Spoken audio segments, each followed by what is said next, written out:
Welcome to the WRAL Daily Download. I'm Grace Holland. Take a drive down Western Boulevard or Barrel Road near the Beltline, and you may notice one word coming up a lot: method. A post office, a community center, and a road, just some of what bears this namesake. And the neighborhood's roots go back to Reconstruction, when free black men and women built it. As part of Black History Month, we're taking a look at the Method community's story. WRAL's Julian Grace talked to people who grew up there. Julian, thanks for being with us. Grace, thank you for having me, and thank you for doing this. I appreciate it. Yeah, so for people who haven't been through that part of town, what do they see if they go through Method these days? So when you go through the Method community, what you will run into are some beautiful single-family homes. You'll see some established churches that have been there for a significant period of time. You will see a Muslim school. You will also see, tucked away, a community center, a Method community center. You might miss it. A lot of the locals just refer to it as the Method Community Center, but it's tucked away in this neighborhood. And you will, when you're driving through, you just think that, oh, this is just a neighborhood that appears to be older, but I'm not for sure how old. Mm-hmm. Right. It doesn't quite tell you the full story if you're just driving by. Not at all. And so what we mentioned in the intro that it was freedmen who started this community. Why did they choose that location? And what about the name? Where does Method come from? You know what? That's a really good question. It started back when African Americans, they needed a place to go, to call home. This is post-slavery. And there was an opportunity for some African Americans to purchase land. They purchased this land, 69 acres of land. Wow. And once they purchased that land, they said, hey, this is where we want to build. Not only do we want to build, we want to raise our families here and build businesses here. And as they started to do this, this community just flourished. And it flourished to the point where so many African Americans were gravitating to this area, and they had their own little pocket that they decided to call Method. And how did you learn about Method? That's a great question. I want to say, because I love history, that I was just studying history and I found out about this community and I said, wow, this is great. No, it didn't happen that way. I was volunteering my time with the SHIP Community Outreach. That's an organization in Southeast Raleigh. They provide food for communities in need and individuals in need. And I was working in the pantry and they said, hey, we have a large shipment that we are going to give to the Method community. Would you like to ride? And I'm like, sure. Mm-hmm. So I didn't know anything about the Method community. We get there and I see all these senior citizens that are there and they're orchestrating these boxes and they're taking food off the trucks. And what they're doing, they're preparing food for those who need these items. And I just started conversating with some of the individuals there and I found out these are people who actually grew up in this community. They went on to do great things, and they come back every Tuesday to feed those in the community. And I said, wow, this is pretty cool. And then that's when I started to learn about the history of Method and like, oh, this is way deeper than just them giving out food on Tuesday. Yeah. This is an established pattern of behavior, of service that I learned about that community. Yeah, that's really inspiring. And you mentioned that a lot of these people give back to this community that they grew up in. I know you talked to some of those folks in your story. Who did you talk to? Well, one gentleman I have had an in-depth conversation with.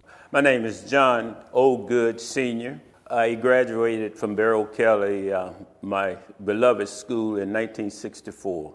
Now, Mr. John Good, he is one of the, I want to say, keepers of Method. He graduated from the Barry O. Kelly School of Training.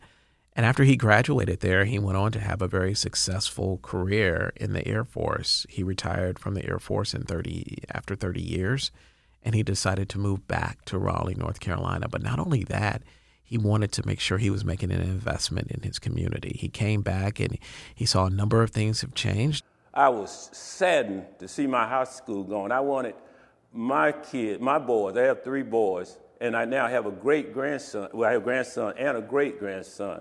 I wanted them to be able to walk the same halls that we walked, growing up and all, give them an idea of our history, and that didn't happen. But what he wanted to do is make sure those who had a piece of the history would stay together. So he created a group called Method Boys to Men.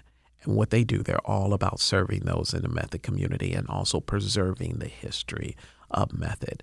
When the majority of us retired, we had 68 members. And we came back just to talk about the good times we had growing up here in this community. So we, as the Method Boys to Men came back, we formed this organization to really give back to the community, because this community gave us so much. Our school, our churches, and it was just, I love this community, and I really truly believe in my heart that God brought me back here as well. What they do is there's a old cemetery there where some of the descendants are buried, and every month they make sure everything is clean in that area, swept up. It looks good. It looks pristine. And then they retell the history of Method for anybody that doesn't know or those that just want to inquire to learn more. And just from your talking to him, what were some of the pieces of history of Method that he experienced in life? What are some of his happy memories? You hit me with some good ones. I try. when I talked to Mr. Good, one of the big takeaways that he shared with me was community. Like nobody was a stranger. Yeah. Not only was nobody a stranger, nobody went without. We tell the kids too, back during that time, they had drink bottles. You know, after people finish, you can carry them back to the store and they give you 2 cents. Quite naturally, we would always find drink bottles, you know, carrying them back to the store, and then, you know, get the 2 cents. We buying the big cookies, Johnny cakes, what they call ice cream and things like that. That was our kid growing up. That's what we loved about it. But my mom and dad and them, they had the soap and Clorox and oxygen soap and all that stuff as well. So it really and truly was almost a full-fledged store in itself. If you needed something, you had it. There were no questions asked. As far as the children were concerned, everybody was being corrected by somebody in the community. So he said, you really couldn't get away with much. And if you tried. If my brothers and I sitting back there acting up in church, any one of them ladies will turn around, you better shut that noise up. Don't let me come back there. You know, the neighborhood did not play. And these were really, one thing that impressed me, that these were really large families too. Really? We're talking about parents who had 7 to 10 kids. And when I talked to Mr. Good, I said, wow, that's a lot of kids. Were there many times you guys went without? And he says, I don't remember a time I was ever going without. We always had what we needed. Yeah. Wow. That's impressive, that level of community. We're going to take a quick break and we'll be right back.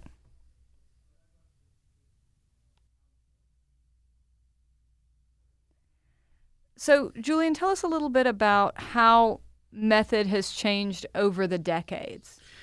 Yeah, it's changed over the decades. When you go down the street on Method, you will notice a number of NC State properties. So NC State has bought up some land that has been for sale. There have been some other groups that have purchased land as well. So when you go through there, as I stated before, you may not realize there is a huge amount of history that is right here in this area. But what has happened, Mr. Good and others with Method Boys to Men, and they have created a section where they have been able to preserve the history. Barry O'Kelly, I want to talk about him. He is a gentleman that actually pushed and developed the land there. He was an African-American businessman. He was from Chapel Hill. He moved to Method. And so he donated the land for the church itself and the school. This land was donated by Mr. Barry O'Kelly. His monument is out pretty here on the property itself. You probably don't want to take a picture of that. One class got the money and all to actually put the monument there. He opened up his own store. He purchased land that he donated to Wake County Schools so they can have the largest African-American high school, the Barry O'Kelly Training High School. And he did all of that. But in, I believe it was 1967, the school shut down. Integration started around in the 60s, and a lot of the black kids from here, a lot of my sisters and brothers, didn't get a chance to graduate from Barrow Kelly, and they hated that. It was 12 of us in the family, so a lot of the young ones had to go to the different, integrated into a lot of the different white schools. But I found out later on that they did not want the white kids coming into a black community, so they tore the high school down. All except for 2 buildings. And those 2 buildings, the descendants, they said, oh no, we're going to fight to keep this. And they were able to push the city of Raleigh and make it a historic district. So when you go there, you will see a community center, and inside that community center is a museum of method. There are pictures, there are artifacts. It's just detailing chronologically the inception of method and where it stands today. And what is fascinating is whoever wants to learn about that history, those who are the keepers of that history, they willingly share it. Yeah, and I was going to say, you know, it sounds like in all this community that you talked about, this really close-knit community, there's a real pride. And without a doubt, you've talked about some of the steps that they've taken to remember that history, but why is that so important to them? You know, talking to some of them, they said they feel like their ancestors are talking to them and saying, you have to be here because no one else is going to do it to tell the story. And that's a huge weight to bear, but it's a weight that they happily bear. They want to tell people about method. As more buildings are constructed along that stretch and houses and new people come into this community, they want to reserve that piece of history, which they have through the historic designation that it currently has. They want to make sure that people know who came before them in this area. And I say, you guys just really enjoy sharing your history. And they're like, yeah, because if we don't share it, it's going to get lost, and we don't want that. Right. If they don't do it, who will, it sounds like. Absolutely. And what else stood out to you about your visit there?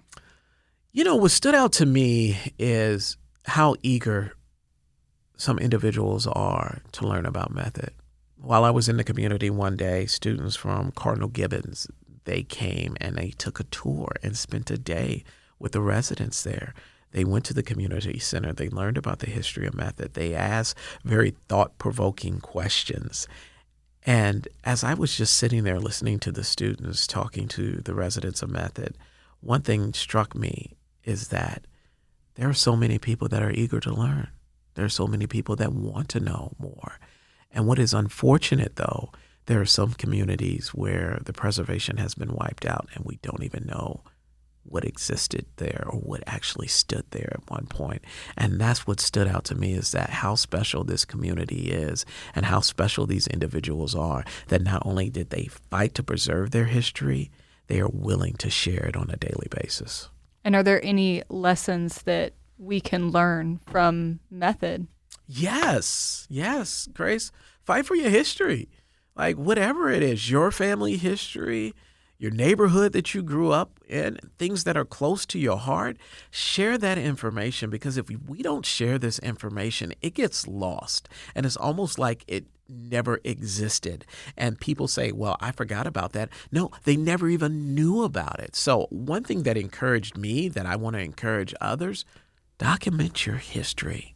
Document the great things that your grandparents did, or your mom and dad did, or your siblings did, or your neighbors did, or something spectacular that happened in your community. Because if you don't do that, it may not get lost. Somebody else might pick it up, but then somebody may not pick up that baton, and then we never know that that baton was ever created. And that reminds me of a quote, news is the first draft of history. So thank you, Julian, for sharing this portion of this story. And thank you for listening to the WRAL Daily Download. If you've listened to this podcast on WRAL.com or the WRAL News app, you can also find it in Apple Podcasts, Spotify, or anywhere you listen to podcasts. Follow the show so you don't miss an episode. Thanks for listening.